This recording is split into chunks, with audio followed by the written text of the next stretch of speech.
If you'd like to be able to listen to the show without ads and have full access to bonus content, that's an option. To find out how, please go to dogmanencounters.com/podcast. Well, that was interesting. I apologize about that glitched opening to the show. Earlier on, before I went live with the show, I saw that for some reason the chat was glitching too. It must be one of those nights, unfortunately. But like I said, nonetheless, I apologize. Tonight's guest is a Dogman researcher with quite a few interesting credentials. Number one, he's written 2 Dogman-specific books, 2 interesting books that I'm sure you're going to want to read. And in the description for tonight's show, of course, I'm going to post links to those on Amazon for you. But also, not only that, he's a writer and producer for the Small Town Monsters films that I'm sure you've most likely seen on YouTube and in other places as well, where they have 3 videos that are dedicated to Dogmen, from what I understand. Well, I can't do this man any justice, so without any further ado, let's bring him in here now. Tonight's guest is Aaron Deese. Aaron, welcome to the show. Mr. Cundiff, how are you? Thanks for having me, sir. I'm doing better than I deserve. How about yourself? About the same. That's a good description. I like that. Well, it's great having you. I obviously really appreciate you being here. Aaron, please do me a favor and give us a brief bio on yourself. Yeah, of course. My name's Aaron Deese. I am a San Antonio-based author and researcher. I'm also a producer and a writer for Small Town Monsters. And if folks aren't familiar with STM, we're a documentary film company, and we just celebrated our 10th anniversary. We're celebrating it right now. And we make films about Dogman, UFOs, Bigfoot, all that fun stuff. And yeah, I have 2 books centric to the Dogman phenomena that are out there, and done a little bit of traveling, done quite a bit of interviewing, and put in a few miles researching this stuff. So it's something I'm very passionate about. I'm excited to get into it with you. You must be passionate about it. All the work you've put into it. Yeah, I can't imagine trying to do all that work if you're not. Right. So. For something you're not interested in, man, that'd be a bummer. So yeah, it sure would be. And you touched on this just a moment ago, just like I did in the opening words. You mentioned how you wrote 2 Dogman specific books. Please tell us about them. Yeah, sure. So the first was the Texas Dogman Triangle. That was released in 2023, and that book is about exactly what it sounds like. It's about Dogman sightings in the state of Texas. Oh, there's Heather Mosier. Heather Mosier is the editor at Small Town Monsters Publishing and was the editor on these books I'm telling you about. So that's exciting. Good timing there. But yeah, the first book focused on Dogman sightings in Texas, and it seems that looking at a map, there's a preponderance of sightings within a geographical area that runs from Dallas-Fort Worth down to San Antonio, over to Houston, and back again. And so that's where the term the Texas Dogman Triangle came from. And then the second book is called Hunting Grounds, Dogmen of the Lakes, and that is about Dogman phenomena in the land between the lakes. And that book was released last year. So those are the two that are out there right now. Wow, you do stay busy, don't you? I get bored otherwise. Yeah. Gosh, I have to wonder when you have time to sleep. Oh, you don't. I have a 2-year-old, so sleeping is something I said goodbye to a long time ago. Yeah. Yeah, I'll bet you did. I'm sure that 2-year-old keeps you busy also. He does. Yeah. He's my own little werewolf. Yeah. Yeah, I can only imagine. You mostly focus on Dogman happenings in Texas there. It's easy to think, if you just are now getting into the whole Dogman thing, to think that you might expect to have a Dogman encounter in Michigan or Pennsylvania or Ohio, New York, places like that, Tennessee, Kentucky. But it seems like most people, when they're just getting into this, they just brush right over Texas.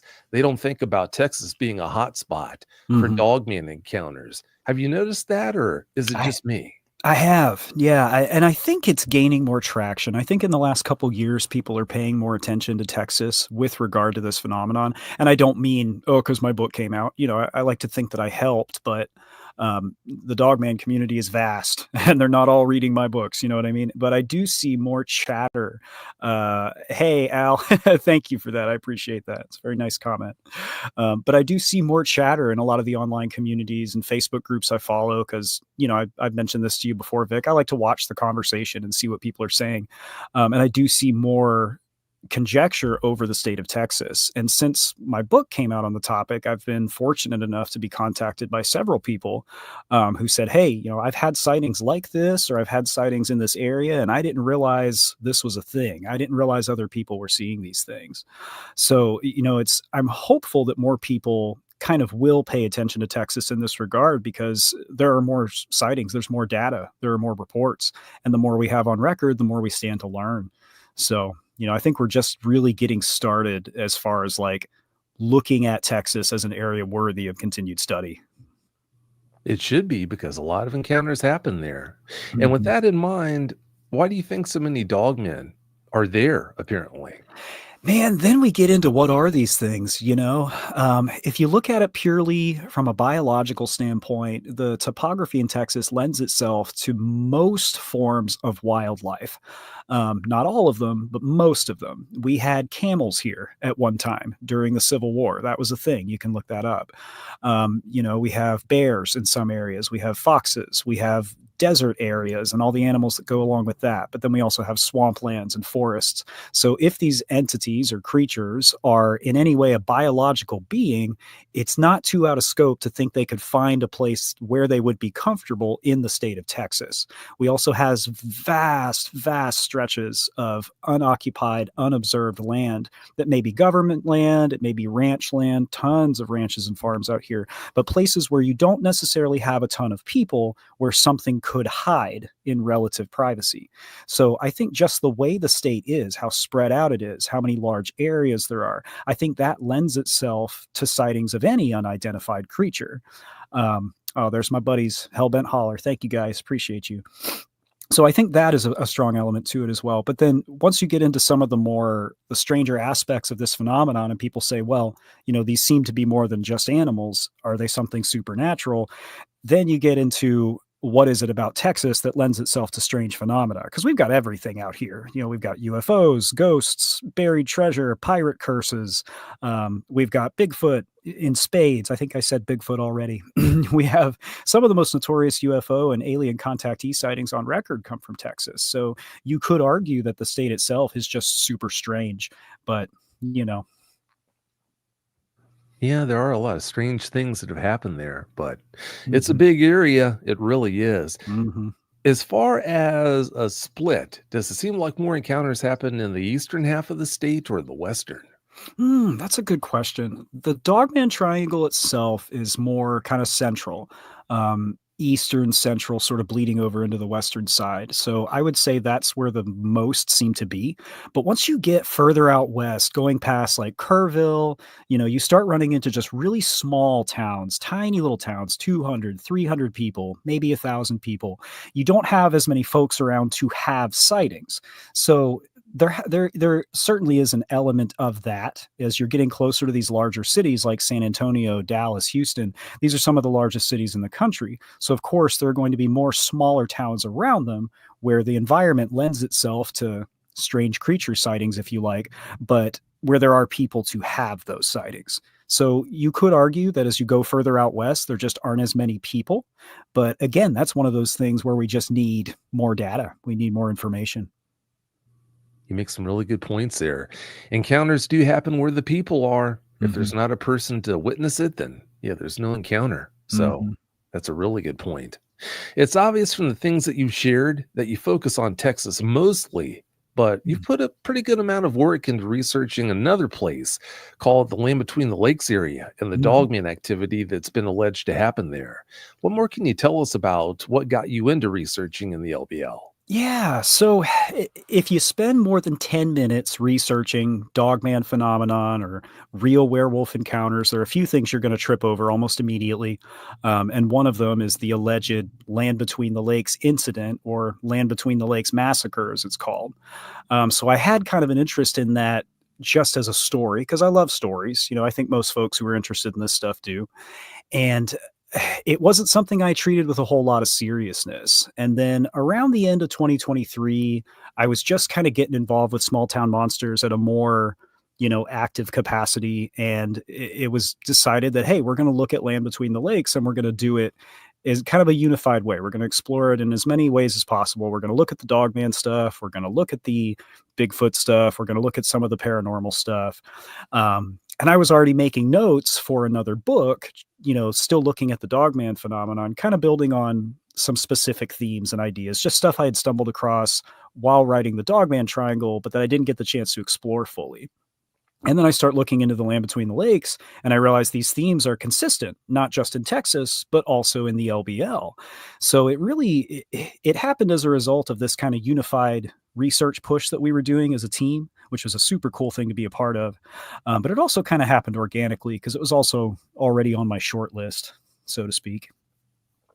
Yeah, I can understand why it was. And Mm-hmm. it seems to me like the LBL, when it comes to Dogmen, it's kind of like an onion. The more you start removing layers, the more you find. Is that Yes, accurate? that is an apt description. Yes, sir.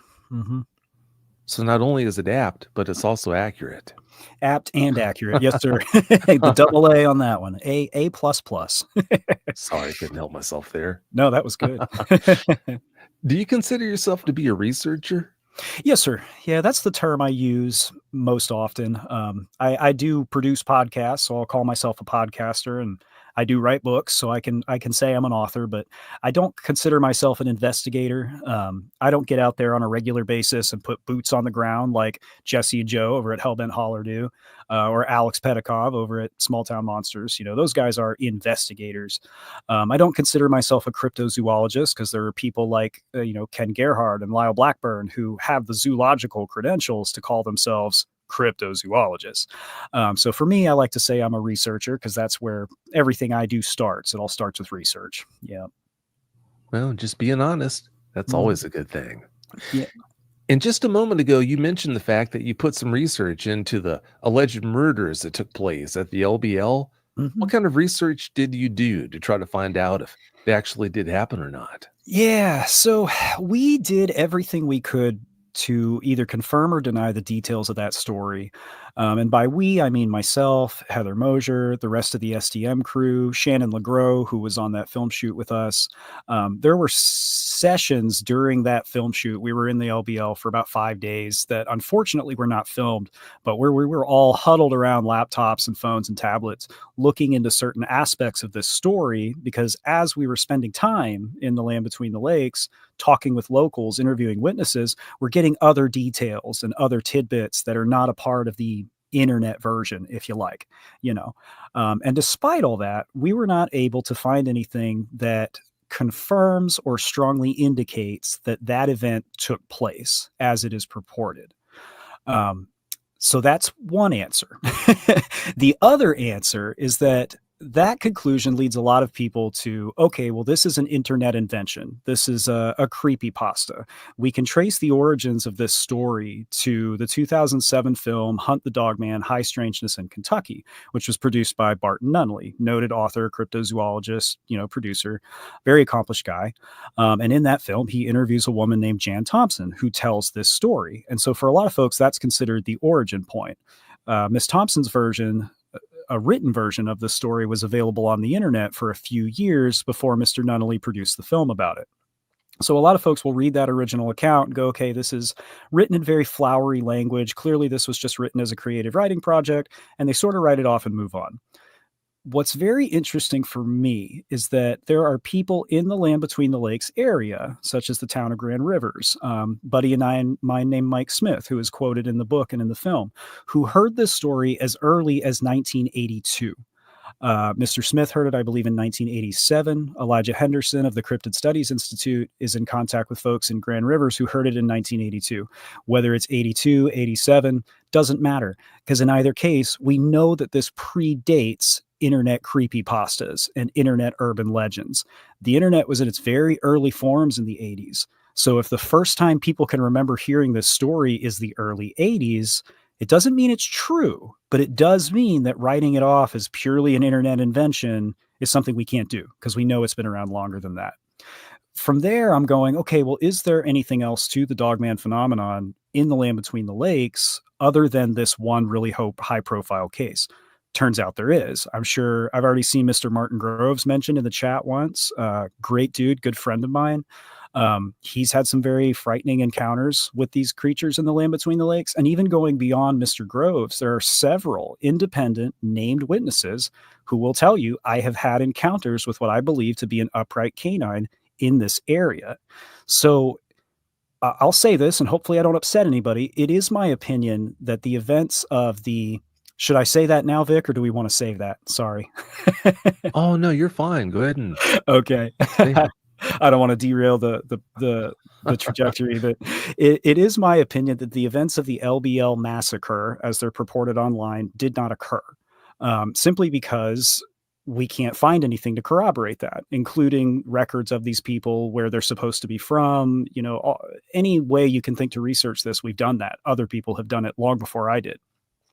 But because we do have legitimate Dogman encounters in this area, I'm of the opinion that there is some event at the root of this that led to this story. And it could be something as mundane as a family was camping in the land between the lakes, and one of them was bitten by a coyote or scratched by a dog, and that morphs into excuse me, that morphs into, oh, they were attacked by a coyote, and then they were attacked by a bear, and oh, actually it was a werewolf. That comes along with these existing rumors of upright canines in the area. And that's just my theory. But the story also says a lot about the land between the lakes itself. Because if you look at the history of this area, it was a Native American hunting ground before settlers came along in the 1700s, many of them led by Daniel Boone, who happens to be a distant relative of mine. True story. These folks set up shop in the LBL. They were there for generations. And then in the 1960s, the United States government came in, said, we're turning this into a national recreation area. You guys got to get out. So you have this place where up to 2,000 American families, according to some accounts, were forcibly displaced, the vast majority of them against their will.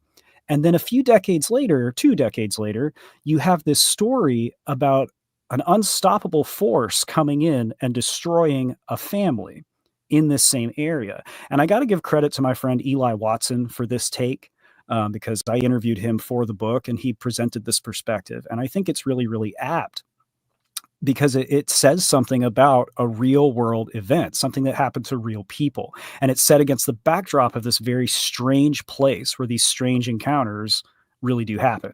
So no, I don't think I know it all. There's a lot I don't know. Sorry, I'm just reading the chat here. So, No, you're fine. that's my opinion on this case, but I'm more than happy to be proven wrong. If someone can prove me wrong, at least we've proven something. And I think that's awesome. But that's where I land after reading up on this for, 2 or so years. I know you've put a lot of research into it. I don't know, though, Aaron. Do you think it's beyond the government's capability to cover up 2 murders that actually did happen there, but put us where we are today with the lack of evidence? I don't think it's beyond their capacity. I just think it's unlikely. And the reason I think it's unlikely is because for the events of the massacre to have taken place, you're talking about purportedly dozens of witnesses. And I'm referencing the original kind of, testimony version, the one that most folks think of. You're talking about dozens of witnesses. And at some point, once you have enough people involved, someone is going to talk. And we don't have anybody that has claimed to be a witness of this event. Now, it's entirely possible that those folks just said, you know what, no, I'm going to stick to my silence and never go on record. But we can kind of observe an analog in the UFO world where we do have an ongoing trend on the government side of keeping this stuff under wraps, denying it, saying, no, there's nothing on record. But now we have whistleblowers coming forward and saying, actually, we do have these things on record. And that's been going on for a long time as well, at least since the 80s. So I know you can't make a one-to-one comparison between the Dogman and UFO research communities, and I don't mean to paint with such a broad brush, but I do feel that we need a little bit more. You know what I mean? And again, I'm not going to say this didn't happen. There's no way it happened. We just haven't found that smoking gun, at least yet. Could be out there. I see Jonathan Dodd in the chat. Jonathan Dodd provided the cover art for Texas Dogman Triangle and Hunting Grounds. as well as the little profile icon I'm using here. So did Yeah, want that's to. amazing artwork. I was looking at that before we got underway, and I'm really impressed. He does really good work. He's a legend, man. Yeah. Yeah, I can see why you say that. I really can. Yeah. What we were just talking about, bouncing back to that, I think it's all too easy to underestimate the abilities of the US government, their reach and their pull, their ability to do things, to pull certain things off that seem almost impossible. And I wouldn't put it past them when you consider the resources to bury two murders that happened there. I'm not saying that I believe 100% they happened, but there's a lot of evidence out there that, in my opinion, is awfully hard to ignore. I mean, there have been several people who I know who have gone to the LBL, and various people have taken them to the exact same place. People who didn't know each other have taken them to the exact same places where these murders supposedly happened. And there have been other things too, corroborating evidence that, gosh, it's just really is hard to dismiss. I could Yeah. be wrong. Maybe they didn't happen, but as time has gone by over the years, at first I just thought it was nonsense, but as time has gone by, I don't know. I wouldn't be surprised if they did happen. Yeah, and I'm on the other side of the coin there. I'm with you. And this is part of the challenge in writing a book about this kind of thing because you want to weigh it from both sides, you know. And my opinion on this will morph over time as well. You know, it's a tough one because like you said, if it is all nonsense, why can't we just write it off? Why are this many people convinced about it? Why does the story have that kind of staying power? And that, at least in part, is why I do believe there is some event at the root of this. You know, we may never know all the details, but I do believe that there is a basis to this story in reality. So I am definitely with you there. It's just like you said, there's so many layers. You peel back one and you go, okay, what about this? Back on the other side, round and round. Yeah. Yeah, definitely.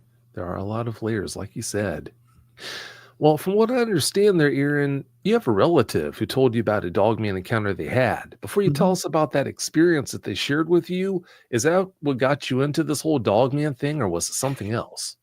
Yeah, it really is. It really is. I had started a podcast with my wife called Hey Strangeness during the pandemic. You know, like I think a lot of us started during the pandemic.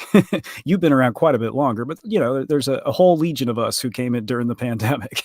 And I was looking for a topic to do just for a general something strange in Texas, because that's where we live. And I'm having a chat with this person who is a relative who I've known for many, many years, who says, "Well, you know, I saw something strange once." And they relay to me what sounds like a roadside encounter. And I go, "Well, you ever heard of this thing called Dogman?" They're like, "No, what are you talking about?" So we start talking about the Beast of Bray Road and the Michigan Dogman. And, you know, this person gets pale in the face and they're like, "That looks like what I saw," you know, looking at the artistic renditions and the eyewitness sketches.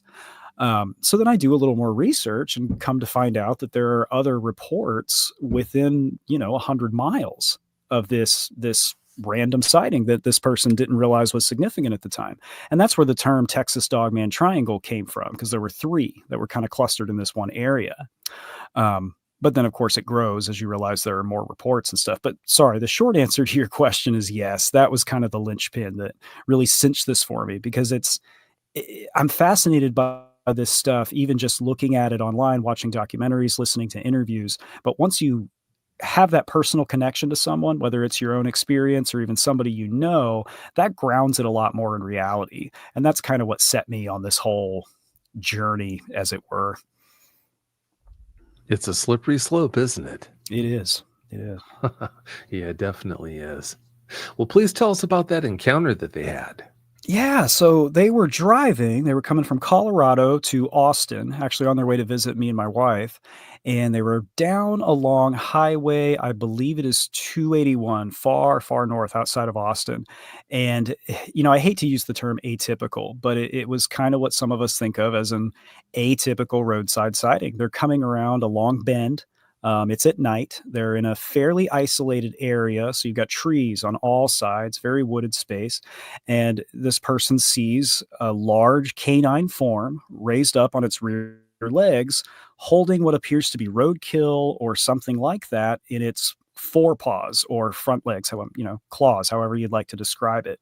And as they're coming around the bend, they had eyes on it for probably 10 to 15 seconds. As they come around the bend and get a little closer, it stands up on its rear legs, turns, and starts walking into the underbrush. This person is a veteran of the conflict in Afghanistan. So they've been in dangerous situations. They know how to respond, how to observe, and how to report on what they've seen. They are a business owner. They hold a real estate license in 2 states, and I say this stuff because very often people call witness credibility into question. But for me, even just this person going beyond being a family member, it's like, you've got all these credentials as well, dude. Like, if you went loud with this story on the internet or something, it could destroy your reputation and ruin your business. So the fact that it was being relayed to me in private by someone I know, that just made it all the more impactful. Oh, I'm sure it did. I'm sure it did. It's one thing when you get into this and you don't know anyone that has had any experiences, but when you find out that they have, when families had experiences or close friends have, that really changes it. It really Mhm, just pulls out the realism and just does something to you. It really does. This mhm. is something that you don't know about, but I put this out there, I think, 2 weeks ago? My copyright attorney, he contacted me to let me know that a family member of his has had a dogman encounter. Then he went on to tell me about the encounter, what happened and everything. But Wow. yeah, that blew me away. More people, and this is something that I tell eyewitnesses all the time. I'll tell them, you probably know people, more than one person who's had an encounter with one of these things with dogmen, but you don't know it because they haven't put it out there and told Mhm, you or other people about it for obvious reasons too. But yeah, it's something else. I wasn't expecting that mhm. to be That's told about wild. it. Yeah, that's the thing with a lot of these encounters, Vic. I think people see these things and they figure, oh, that was just a weird dog. Well, maybe some of them are weird dogs, but then when you take into account dozens to hundreds of eyewitness sightings of weird dogs walking on 2 legs, there's something else going on here. That's my opinion. Oh, definitely. You didn't directly address it, but what you just said, it brought another question to mind, and this is a juicy one. Why do you think it is that there are so many people who are cryptid connoisseurs, I guess you could say, who wholeheartedly believe in the existence of Sasquatch, even though they've never seen one, but they poo poo the idea that there could possibly be such a thing as a dogman out there? Yeah. Oh, I love this question. I've got the biggest smile on my face. I think there are a couple of reasons for it. One, probably the most prominent one, is the association with pop culture. And that's inseparable. We're never going to get away from that. The fact that people use the term werewolf as such a common descriptor uh, kind of speaks to that. When you have this image that's so deeply ingrained in pop culture and has been for going on a century now, that's natural. It's natural for people to immediately hear Dogman slash werewolf and go, this is nonsense. We already have Bigfoot. We already have the Flatwoods Monster. We don't need to bring something else in. And I say that because that was my perspective on it when I first encountered this phenomenon. Before I read the works of Linda Godfrey, that was my attitude. Once I read a couple of her books, I was like, oh, okay, there's more to this. But I think that's a big reason. What a lot of folks don't account for is the fact that human beings all over the world considered werewolves real to be an actuality for a very, very long time. And when I say werewolf, I don't mean the Hollywood transform under a full moon version. I mean some iteration of the upright canine slash human chimeric motif. That's been around with us since ancient Mesopotamia, so and that's not my opinion. That's just a fact. I'm sure a lot of folks listening or in the audience have read Sabine Barr and Gould's Book of Werewolves. That was published in 1857, and the stories in that book are much, much older. Thank you, Glenn. I appreciate that. So, people for a long time have considered this to be a legitimate phenomenon. But then once the movies came along and borrowed from a lot of these old folk stories and these old tales, that's when it became thought of as something that was purely of pop culture. So there's that. And then on the other side, it's difficult for a lot of people to stomach the idea of any kind of undiscovered, upright, 6 to 8 foot tall creature. And I'll quote Lyle Blackburn on this one. It's even harder to stomach the idea of more than one. So when you get into, okay, could Bigfoot be a thing? Yeah, sure. Bigfoot could be a thing. Apes are real. Oh, but there's also werewolves. I think it just kind of becomes too much. And I don't mean to patronize or condescend because, again, this was very much my perspective for quite a long time. But when you take into account the historical record, the folkloric precedent for people believing in these things, and then you put that alongside these modern encounters, which, Vic, you're over 550 episodes. As you know, there are hundreds of them. For me, it's very difficult to go, oh, well, people are just misidentifying Bigfoot, or, oh, this couldn't possibly be a thing. And then, just as a side note, dogs can walk on two legs. They don't do so in natural situations unless given a very, very good reason, but they do possess that ability. So I don't know. You raised some really good points. It's funnier, and I didn't expect to necessarily blindside you with that question, but Oh, no. I didn't think you had put as much thought into this as you obviously have. You have put a lot of thought into this, sounds like. I do think about it quite a bit, yeah. And part of it's just, following the discussion and seeing how many people are very skeptical of the phenomenon. And again, understanding that skepticism. All my family and friends know what I do for a living, but 90% of them don't think real werewolves are a thing. That's okay. That's fine. I'm more concerned about, hearing the stories of people that have actually experienced this phenomenon and giving them a voice when I have the opportunity to. But yeah. Yeah. Well, it's good that you do that. It's obvious you have an open mind, and as long as you have an open mind, that's a good thing in my opinion. After all, you can't put any tea in a teacup that's already full, so I that's agree. good. I agree. Yes, sir. Yeah, it really is. You have 3 case files that you're prepared to share with us tonight. Please do that now. I do. I would love to do that. So I have 2 that are from San Antonio, pretty close to me. And these are special to me because these folks came to me after the release of the Dogman Triangle. And then there's another from New Hampshire that, I mean, all 3 of these are, you could say, special. I always appreciate it when people take the time to share their stories. But, and this one's interesting for a few reasons as well. But we'll just start at the beginning, I suppose. I have one from 2006, 2008. The witness couldn't recall the exact year, but this took place in Northside San Antonio. And this is the area that, if anyone's familiar with San Antonio today, is considered Stone Oak, far north side. It's considered a nicer side of town. It was fairly undeveloped up until a couple of years ago, but what you did have out there were a few very high-end housing communities, a few very high-end apartment complexes, and I'm talking apartments that are just whole houses that sit on their own plot, golf courses, a couple places like that. So a lot of open space. And just in case someone's not familiar with Texas, again, we have a lot of woods here. We have a lot of scrubland, a lot of plains and hills. Even these big cities like San Antonio, the areas around them are still very, very rural and very undeveloped. And that's what this part of San Antonio was like as recently as 2008. I actually worked at an office not doing this stuff at the time in this area. And I can tell you firsthand, it was very, very undeveloped, still very burgeoning. But this is another of those roadside sightings. This witness was coming home sometime between 6 and 8 p.m., a little bit after sunset, still had a little bit of daylight. And as they were coming down what would have been, or what is now Evans Parkway, rounding a bend, they see, I'm going to give a pretty similar description. This canine form crouched on its rear legs. This witness didn't recall seeing it holding anything or manipulating it in its front paws, but they did recall that the paws were off the ground. And as she came around the corner, it stood up, turned, and began to walk away. That one's not quite as dramatic. And that's one of those cases where this person wasn't familiar with the Dogman phenomenon at the time. And then as time went by, they became interested in the paranormal stuff. They looked back and went, oh my gosh, I saw this thing. So that's one that I'm fond of, but the next 2 were a little more dramatic. So I'm going to up the ante as we go, if that's okay with you. By all means, please do. Excellent. So this next one was from 2019, and this was shared with me by a young man who I've met at a couple of events.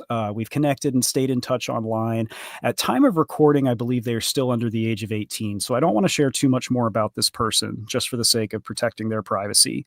But their sighting took place in 2019, and this was in New Hampshire. And this is probably the first report I've received personally from New Hampshire. But this would have taken place near Rochester and Fort Smith, right on the border of those 2 areas. And this was between 7 and 8 a.m. They were on the bus riding to school. They're still in high school at the time. And they saw this form that they described as, again, 6 to 8 feet tall, standing by the side of the road. And the area they saw it in was kind of open, sort of plainsy, a lot of grass, but there were sporadic trees sort of scattered around.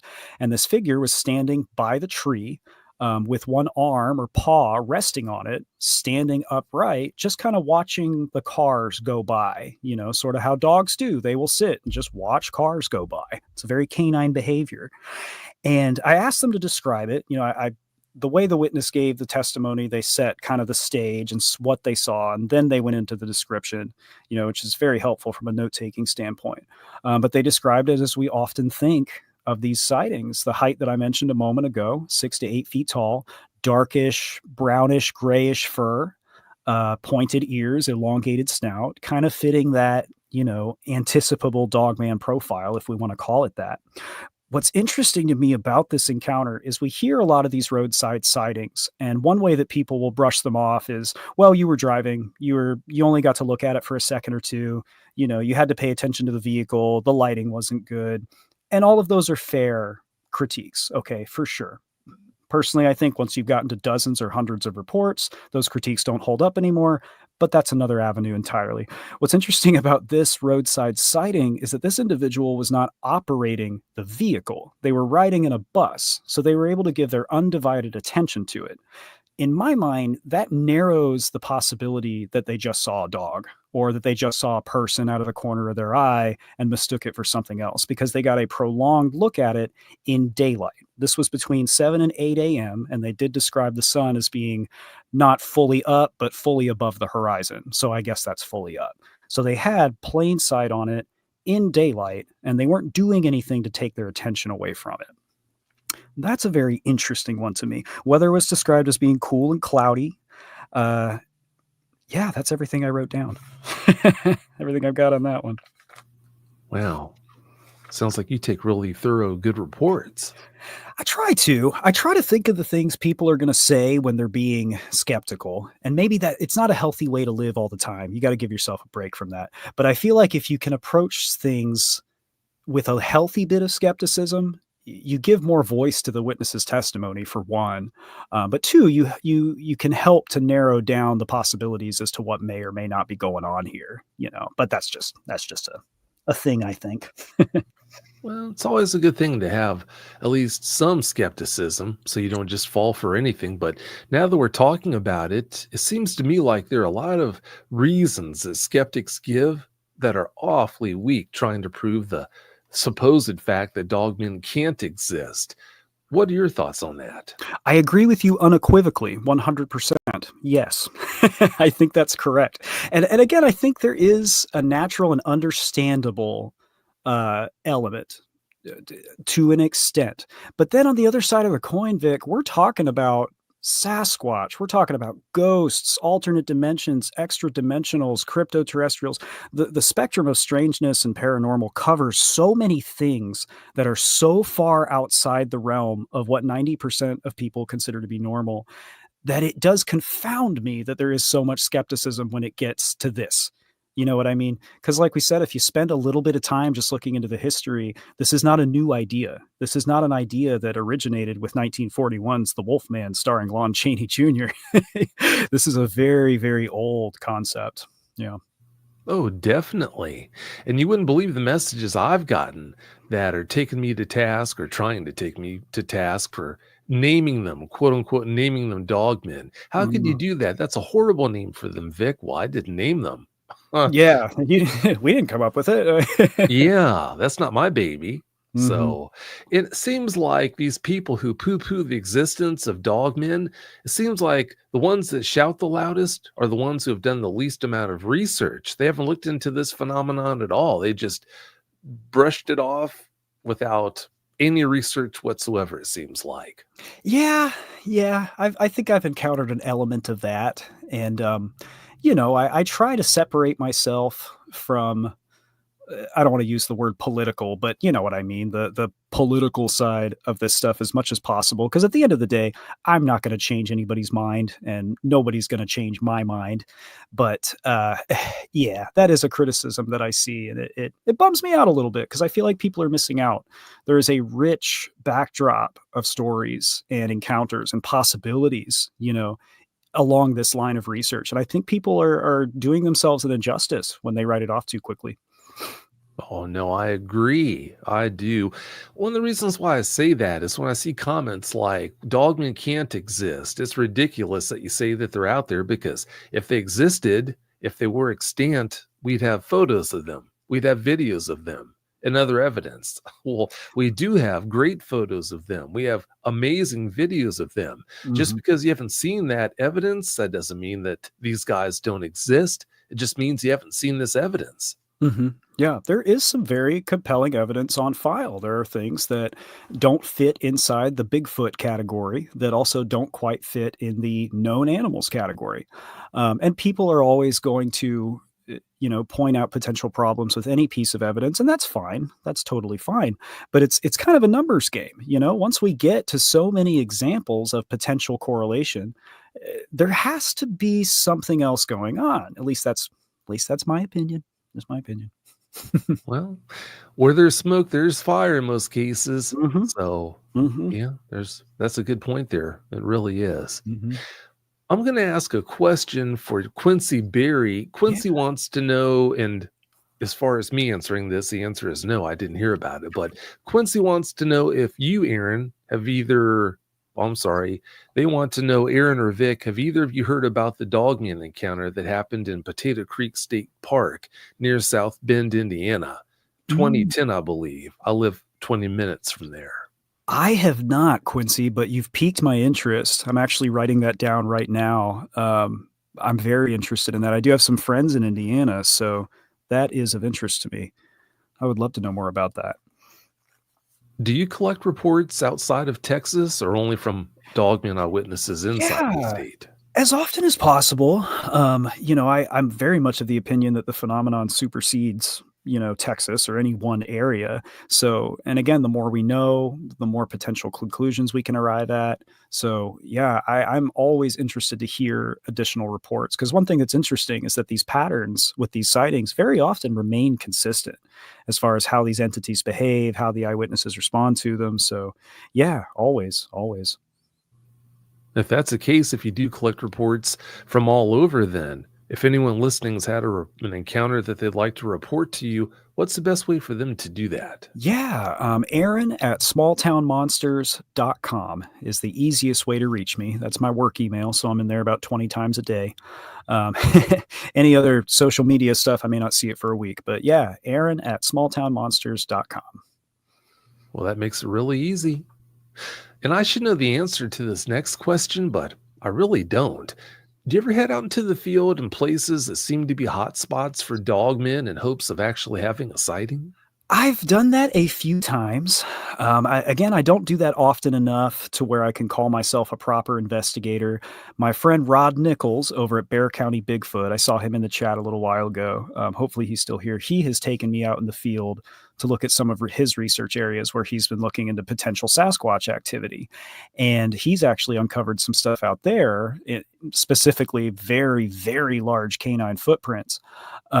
That point to potential strange canine activity in that area as well. So I've gone out with him on one or two occasions. Rod can correct me if I'm wrong.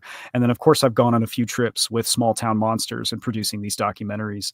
But unfortunately, I'm not able to get out there as often as I would like to. There are several trips that are planned and sketched out, but, time will tell. Well, like I said, as busy as you stay, it's no wonder that you have a hard time getting into the field. I don't know how you ever make it out there in the first place, but obviously you do. Quite a bit of planning is required. Yes, sir. Yeah, I'll bet. I can only imagine. You told us just a bit ago that you don't believe that the alleged Dogman murders happened in the LBL, but did you hear about the alleged murder that happened in Kentucky where that little boy was taken out of his house, or I guess, I'm sorry, taken out of his backyard, drug up that mountain, and he was found later on by the authorities disemboweled? No, I'm not familiar with that story. I'm not. That would have, I mean, Kentucky, of course, is land between the lakes. So do you know what the proximity would have been? Like, is it, sorry, I'm going into interviewer mode. My bad. No, you're fine, you're fine. It's one of those things, this is what I do. I talk with so many people. It's just so Hmm. hard to keep the details straight. At one time, I could tell you where this was reported as happening Hmm. and other details as well. From what I remember, I think this little boy was playing in the backyard on the swing set. And when his mother went to call him in for lunch or whatever, he was gone. So after a search, he was just missing. After a search, the authorities found drag marks, I think, where he had been drugged out of the backyard and up the mountain that was like right behind the property, a pretty good distance. Where the authorities found him, he was disemboweled, and they later determined that he had been killed by a canid. They Mm. didn't go any further than that. There was just some kind of a dog or something that had killed him, but people who are closer to what happened, they say that they think it was a dogman. The evidence points towards it being a dogman that killed him. I wasn't Mm. sure if you'd heard about anything to do with that or not. I haven't. I haven't. Not with that one specifically. I do see Hellbent Holler in the chat. Clarifying that the name of the young man was Corey Godsey, and I guess that was not County, Kentucky. So I've been writing as we've been chatting here, but it's one of those things you hope it's not true, but at the same time, it does seem to parallel a lot of these other stories. You know, this is one I'll have to look into and see what I can dig up on it because this is very interesting. But yeah, that's not a case that I'm familiar with currently. With all the work that Hellbent Holler has done in that area, they would know. They really would. Oh yeah, yeah. Jesse and Joe are good friends. They are investigators. Those guys are cryptozoologists, investigators. Yeah, yeah. If they think there's something to it, it's worth looking into. I'll say that. Yeah, it does seem like they stay after it. They Hmm. really do. I've got another question for you from Chris Bassett. And Chris wants to know, Aaron, have you heard about the Northern Maine Paper Country Pack? That is also not something I'm familiar with. I've heard chatter about potential activity in Maine, but it is not an area where I've spent a significant time researching. So I do have to admit that I'm not familiar with that one either. Yeah, there are so many of these, it's really hard to keep It's up. tough, man. Yeah, I always feel bad when I have to say I don't know, but that's one thing I love about these shows. I find out a lot of interesting stuff. Yeah. Yeah, it's always something new, it seems like. Hmm. Well, we try to keep it that way. Jay Skillet 89 wants to know, Vic, can I ask a question now or should we wait? No, fire away. If you have any other questions you'd like for me to ask Aaron here, then yeah, please post them in all Yeah. caps. Bring them Be happy on. to do that. Love questions. I would. After all this research you've put into these guys, Aaron, what do you think dogmen are? That's another thing I go back and forth on, man, because we have so many encounters that you could say, okay, this sounds like an animal. It appeared near a wooded area. It seemed to be interested in livestock. It seemed to be territorial and hostile towards domestic dogs. We can cite a number of cases where that seems to be the case. So, from that side of the coin, it makes sense that these are animals. And they could be, this is a place where people will go, now, wait a minute. And my wife is a veterinary technician. So I've run this idea by her many, many times. And when you first say, okay, just a regular animal, that's when we get into the whole, well, dogs aren't supposed to walk on two legs thing. So that doesn't make sense.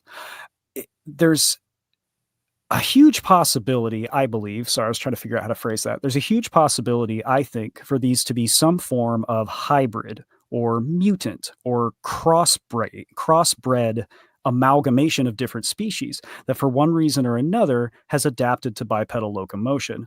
There is precedent for canines doing things like this, crossbreeding and producing bizarre, unexpected results. We can cite the case of the Texas Chupacabra, aka the Texas Terror Dog, if we want to be specific. That creature is known to be a mix of domestic dog, coyote, and Mexican red wolf DNA. That's what that is. But we've classified it as a cryptid because it exhibits these bizarre behaviors and these ghastly appearances. I'm of the opinion that at least in some of these cases, that's what we're looking at with the Dogman entity. We're looking at canines that are some kind of a cross of known species that for one reason or another have adapted to this behavior. Don't know why. That's a whole nother question, but that's something that I think is valid. But then again, turning it over, you have this other category of encounters. Based on what I've seen and the people I've talked to, you could almost split a line right down the middle into these sightings that are very mundane, seem to be a normal animal. And then you have these others that are very strange and very bizarre. And these are typically the ones that leave people the most rattled. When we're talking about negative eyewitness responses, it seems to be these more, for lack of a better term, supernatural or paranormal encounters where people are reporting things like mind speak, independently glowing eyes. They're very specific when they say they were glowing. It wasn't eye shine. You have this sense of hostility, this sense of danger. Sometimes we get this thing of a strange mist appearing. That comes up in more than one report. So those are not things that go along with normal animals. That's just not, at least as far as we know, there aren't any animals that can communicate telepathically whose eyes glow independently and can appear in a shroud of mist. So on that side of the coin, we almost have to assume, okay, if there is a supernatural spectrum, spiritual realm, alternate dimensions, whatever terminology you're comfortable with, if that is a thing, and if these encounters are taking place as the eyewitnesses are reporting them, and I believe it's important to take these stories at face value, then at least some element of this phenomenon is something strange, supernatural, beyond reality, if we want to put it that way. And we can always guess in one case, maybe this person was hallucinating, maybe this person was imagining things, maybe this person was in not the right state of mind. We can always speculate over that stuff. But again, you end up with a vast body of reports with these very, very strange elements. And it's true in both categories, the mundane ones and the more bizarre ones. So it's been my opinion for a while and still is. I think there's more than one thing going on here. I think if there's a supernatural spectrum, we can see other examples of it emulating the real world. There are plenty of so-called supernatural monsters that resemble or look like real animals. So I think it's the same thing here, but I think there's more than one thing going on. Sorry, that was kind of a long tirade. No, just being thorough. I'm glad you are. That's a good thing. Thank you. Do you almost cringe the way I do when you hear people explain away the Dogman phenomenon as it just simply being a case of dogmen being created in a government laboratory or government labs, plural? Yeah, that's one of those things, you hear conjecture about it, but I can't point you to any cases, dates, places, eyewitnesses that make a compelling argument for that. It's just something I see in comments online. Maybe one of those people making those comments knows something that I don't. I'm always open to that, but it's not something I give a lot of credence to, I'll be honest. And there are people who disagree with me. And again, I'm more than happy to be proven wrong, but that's not an argument I find terribly compelling. Yeah. Yeah, like I said, I really like that open mind you have. That's always a good thing. Thank you. Oh, you're welcome. And just a bit ago, you mentioned glowing eyes. It looks like Andre Soares has a question that pertains to that. He wants to know many Dogman reports include high strangeness, such as glowing eyes, telepathic communication, vanishing, etc. Mhm. What's your take on this?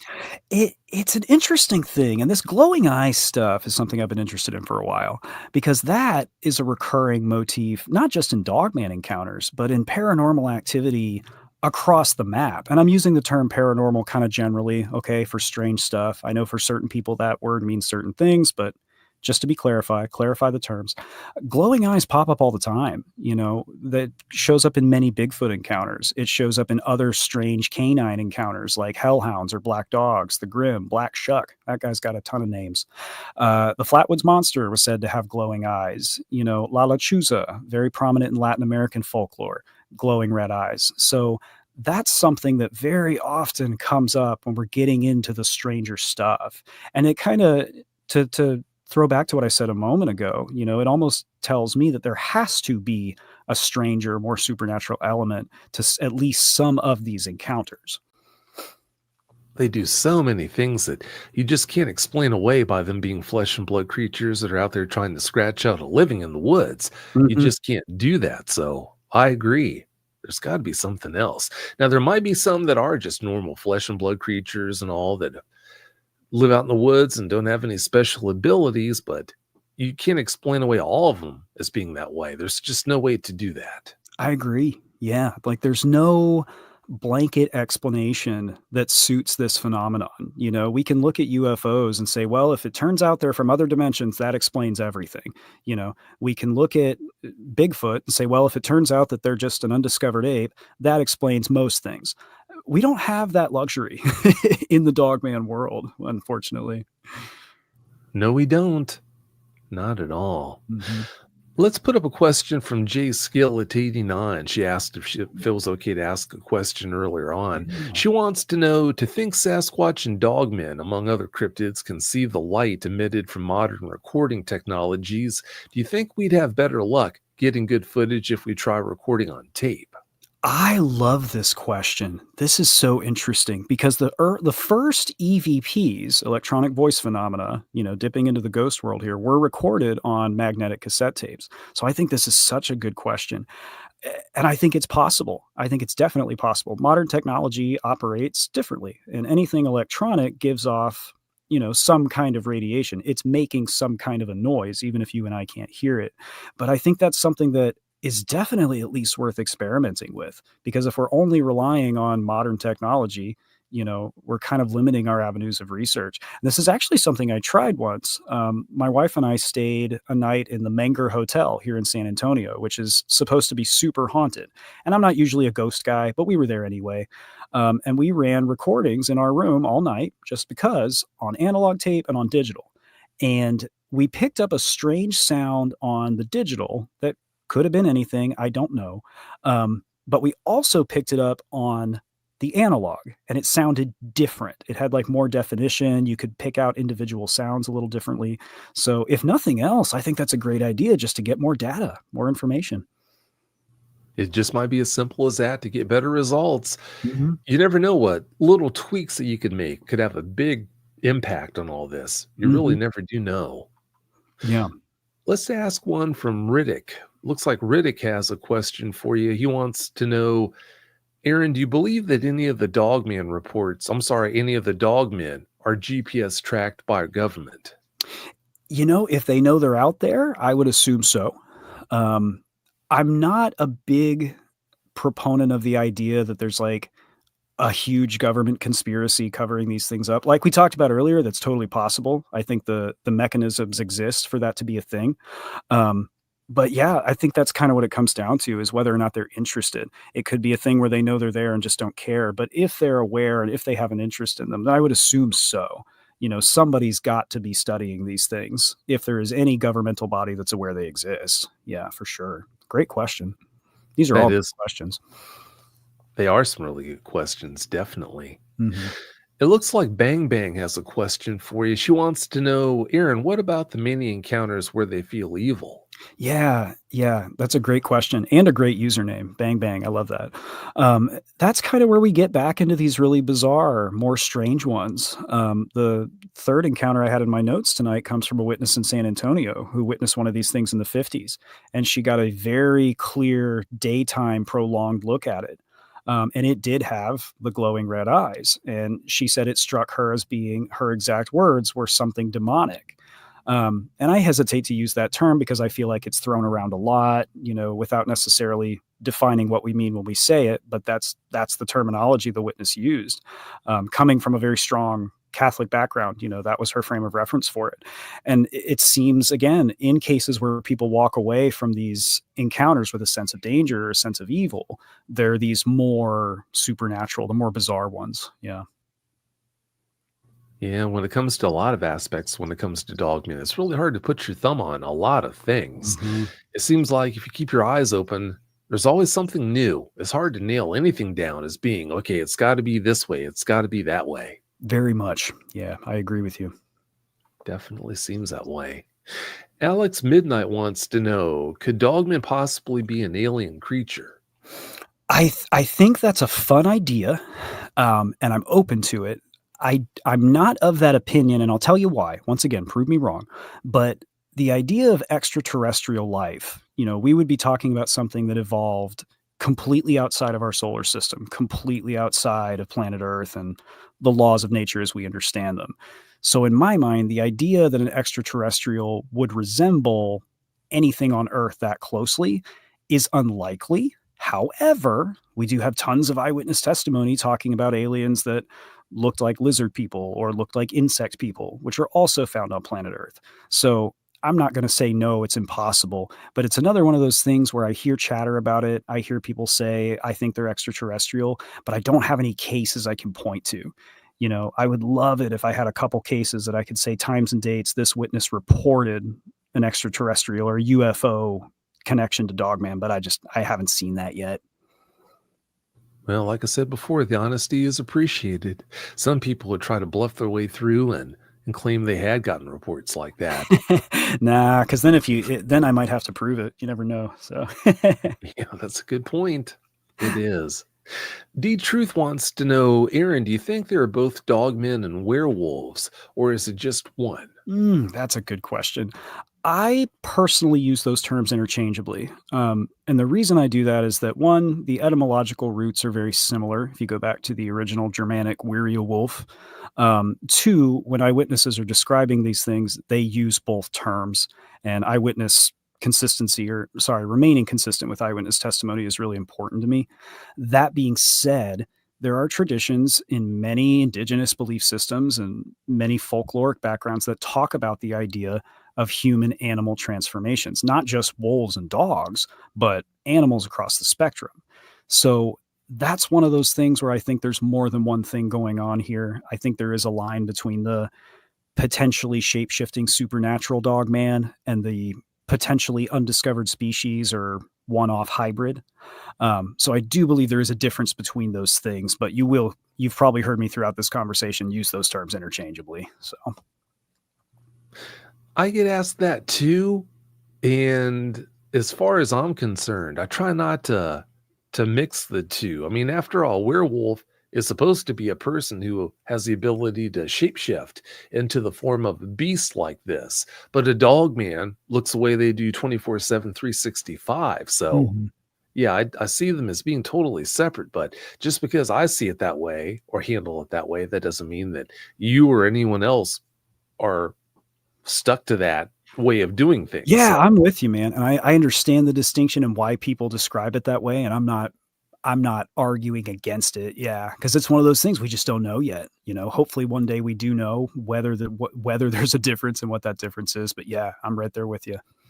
in this crazy world, maybe I have it wrong. Maybe every dog man that's ever been reported was actually a werewolf that was a person who had shifted into that form. Right? We We just don't don't know. know. Just don't know yet. Yeah. Yeah. I mean, knowledge, the whole of knowledge begins with the words, I don't know. And Mhm. when it comes down to it, we don't know. Mhm. So it Yes, really sir. is anyone else's guess. This next question is from Andres Soares, and he wants to know, have you come across evidence or witness testimony suggesting official suppression of dogman reports? The only place I can point to personally where I've run across that potential is the land between the lakes. And that comes from speaking with Mr. Martin Groves, who's a former police officer who served in that area for many years and has had his own encounters with these things. And also speaking with Jesse and Joe over at Hellbent Holler. They've spent a significant amount of time, dozens of hours in the land between the lakes, and they've run across some pretty strange stuff. And I don't know if I could call it suppression or if it seems to indicate just a reticence to talk about it. I've said before, if you don't have an interest in Bigfoot, you don't have time for Bigfoot or Bigfoot people. And I think the same rule applies, with most cryptids. The general world is not wanting all of us to show up at their doorstep and say, I heard there's dogman encounters here. So that's the only place where I've seen that indicated. And to quote Martin, he states that there's an unspoken rule that you don't talk about things coming out of the park, with regard to some of these stranger things. So if that qualifies as suppression, then yes, but that's as far as I can go with it. Yeah. You talked about being on the ground, boots in the ground, talking with people around the LBL. It seems to me, and I could be totally wrong about this, but it seems to me like the people around the LBL don't seem to like talking about the alleged murders that have happened there or dogmen possibly being there in the park, period. Is that Yeah. how it is? Did you get that vibe or is it just me? Yeah, there is a general sentiment amongst the community there that, it's not what they want to discuss. And you could argue that, well, that's because they're part of the cover up. I don't think that's the case. I think what we're looking at is a lot of real world things happened in this place. You know, we can start with the displacement of those families and people being moved out of there because their descendants, many of them still live in that area. There are still living people who remember being kicked out of their homes. And so when pop culture or the internet latches onto something, I think we have a tendency to overlook the real world impact, you know, and what really goes on in that place. And I've actually seen articles online where they interview locals that say, yeah, I'm tired of hearing about this story because people just overlook the reality of this place. You know, they forget what actually happened. So that definitely is a sentiment there. But by the same token, there are people who are interested in it, who have spent time researching it, who are willing to talk about it. And I've been fortunate enough to meet a few of them. So, you know, both things are true. Well, it's like I said, I've said it several times. It's always good to have an open mind and to not just jump to a conclusion at first glance. It sounds to me like you like to dig into things that you are dealing with to try and make an informed opinion about them. I try to. Yeah, I try to. And I'm probably wrong most of the time, but hey, at least I learned some stuff along the way, you know. Well, that's always a good thing. I've Mhm. got another juicy one for you from Neil Decker. Neil wants to know, what about ancient texts mentioning the cynocephali? Do you think they could have been around as long as man or longer? Yeah, so I definitely think this phenomenon has been around at least since the earliest recorded human writings, because we have references to upright canine forms in the Babylonian epic of creation, the Enuma Elish, wherein Tiamat, one of the elder gods of the Mesopotamian pantheon, summoned Urudamu to fight against Marduk. I didn't rehearse that at all. Um, so no, we do see this phenomenon mentioned all throughout history. So I definitely think it's been around as long as us. It's one of our favorite storytelling motifs. As far as the cynocephali specifically, that's one thing where, again, this is just my opinion. Happy to be proven wrong, but I think that was a way that people who were not aware of cultures outside their own were describing other cultures when they encountered them. Because there's rumors that Christopher Columbus encountered the cynocephali and, you know, all that stuff. And we know that Christopher Columbus wasn't the most enlightened guy out there. So I think, and just my opinion, it's my opinion that when we're talking about these organized societies of dogmen, I think that was an interpretation by history, written by the people who wrote history. Um, but I could be wrong. I could be very wrong. And I would love to see some hard, you know, archaeological evidence that points in a different direction. That would make me so happy. That whole cynocephaly thing, it sure makes you wonder how much of that is true, how much of it isn't. Hmm. There's so many things about that that I don't know.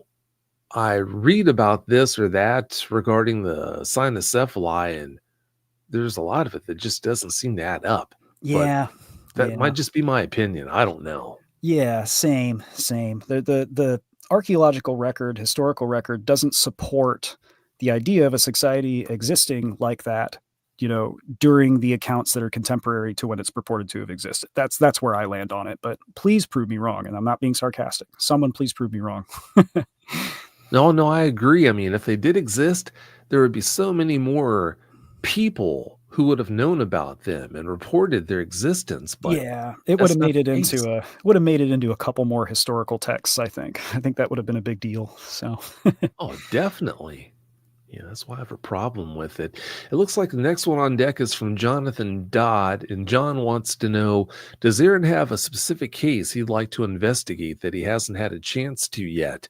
Boots on Yeah. the ground. Yeah, not a specific case, but I would love to get over to the Carolinas and link up again with my friends Jesse and Joe, because they have gotten dozens of Dogman reports, you know, from witnesses and local stories that they've run across in the area of Appalachia around the Carolinas where they investigate.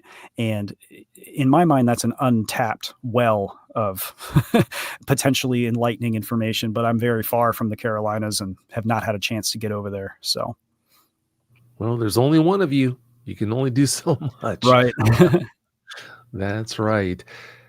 I've got another juicy one for you from D Truth. He wants to know, Aaron, being that dogmen are apex predators, why do you think they aren't the majority population? Why don't they wipe out the bear in cougar populations?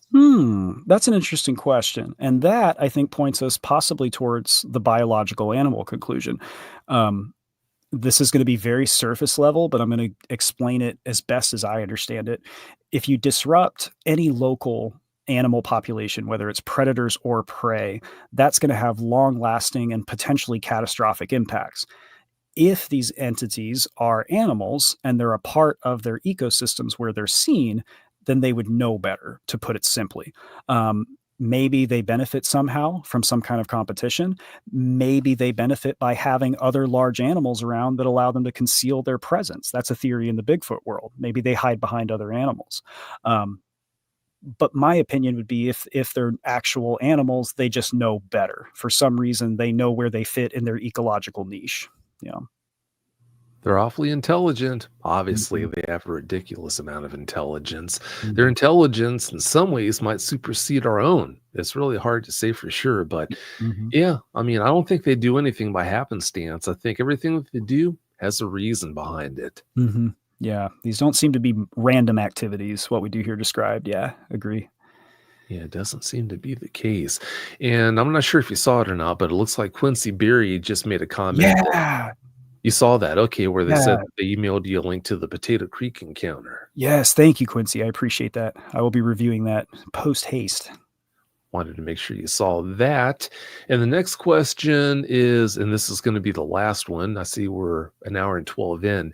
This one is from Neil Decker, and he wants to know, what about dogmen being mentioned in ancient texts from Marco Polo, Christopher Columbus, and others? Yeah, I think that's kind of what I was saying a second ago. I think if we're talking about like, oh, they were tribes or cities of dog people, I think that was a way that I don't want to sound like I'm being ugly, but I think that was a way that people who were uninformed about the world outside their own cultures would speak about other people when they encountered things they didn't understand. Like uh, people kind of have a history throughout the human historical record of referring to other societies as savages. I think that's kind of what that is. Now, on the other side of the coin, there are also all these mentions in the ancient world of, again, upright canine forms and chimeric beings. That I think there's something to that because that sets the precedent again for people having believed in these things for thousands and thousands of years. But when we're talking about Columbus and Marco Polo, they didn't view the world in the most enlightened way. And I'm not trying to get into any hot button historical stuff, but I think they just didn't know how to talk about societies they didn't understand. That's how I want to say that. Yeah, there it is. Oh, that's undeniable. That's a fact. There are so many things about the world around them those people didn't know about. Yeah, So I yeah. think they jumped to conclusions, and there was a little bit of fill in the blank there going on as well. Mhm. So yeah, you can only take some of the things that are put into writing that they put out so seriously. So a Yeah. lot of things I'm sure they had right, but I'm sure there was a lot that they had wrong as well. Yeah, yeah, and a lot of historical stuff is written in allegory. A lot of stuff was written with parables or hyperbole, so I think there's an element of that too. But great question. Great question. Yeah, that was a really good question. Well, before we get out of here, Aaron, would you like to do a selfless plug on any of the work that you've done and do? Yeah, sure. Feel free. Please follow Small Town Monsters on your social media platform of choice. I also happen to be our social media manager, so I update all those things. It's a great way to keep an eye on what we've got going on. You're welcome to email me, Aaron at smalltownmonsters.com. I always enjoy hearing from people in the community, whether you're just interested in this stuff, whether you've had an encounter, or you just want to say hi, please don't be a stranger. And then you can find me on Instagram at hey_strangeness if you want to. It's not updated very often, but that's my little personal web hideout. But beyond that, man, thank you so much for having me. I don't know if I said this earlier, but I have referenced your show as a research point on more than one occasion. There are episodes in the citations in my books. So this is a huge honor, man. I appreciate it. Oh, the honor is all mine. And I've got a question for you before we go. Another question. Mhm. Why didn't I invite you on the show before now? I mean, this has been so much fun. It's been a blast. Oh, thank you. I agree. I think when I was getting into this stuff, I didn't know anyone that knew you. And I did make a couple attempts to find you, but you're very good at staying in the castle, man. I love it. I wish I was as secure online as you are. So I gave up. And then finally, time went by and we now have some mutual friends. And I think maybe that helped get us here. But no, this has been so great, dude. Thank you so much. Oh, no, you're welcome, but the thanks really goes to you. You didn't have to come on and do this. I really do appreciate you doing this. And of course, thank you so much for your time. And would you be open to coming back down the road? Please, anytime, my friend. It would be an honor. Absolutely. Oh, I'd love that. That's music to my ears. Heck So, yeah. yeah, thank you for your time. Well, if I can ever help you down the road, Aaron, please let me know. I'd be glad to do that. Oh, for sure, my friend. I got a few things I'd like to pick your brain on. So I think that's a matter of when. Yeah, just let me know.